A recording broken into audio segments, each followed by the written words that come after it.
परवा दिवशी विधान परिषदेमध्ये मी अॅट्रॉसिटी संबंधात एक निवेदन केलं. त्या निवेदनामध्ये अॅट्रॉसिटी कायद्याचा अंमलबजावणी कशी केली जाते या संदर्भात मी बोललो.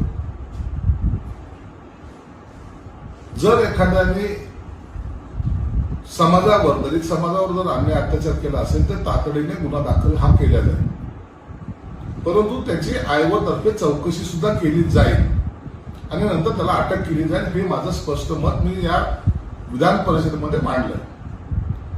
परंतु काही लोकांनी आता यापुढे तुम्हाला अॅट्रॉसिटी गुन्हा दाखल करता येणार नाही अशा प्रकारचा गैरसमज समाजामध्ये पसरवण्याचा प्रयत्न करताय. मला ज्या खात्याचा मी मंत्री आहे, ज्या खातं मी चालवतो, त्यामध्ये दलित समाजातील, आमच्या उपेक्षित समाजातील या लोकांना न्याय द्यायची माझी भूमिका आहे, त्यांच्यावर अन्याय करण्याची नाहीये. म्हणून काही लोक जे काही गैरसमज पसरवत आहेत त्यापासून आपण सर्वांनी सावध राहिलं पाहिजे. यांना उद्योग नाहीये, यांनी आपला परीचा कावडा करण्याचा प्रयत्न केलेला आहे.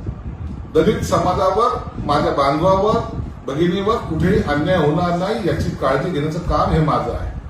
म्हणून आपण निश्चित राहा. कुठेही अन्याय झाला तर मला निश्चित फोन करा. मी तुमच्या सोबतीला उभा राहीन.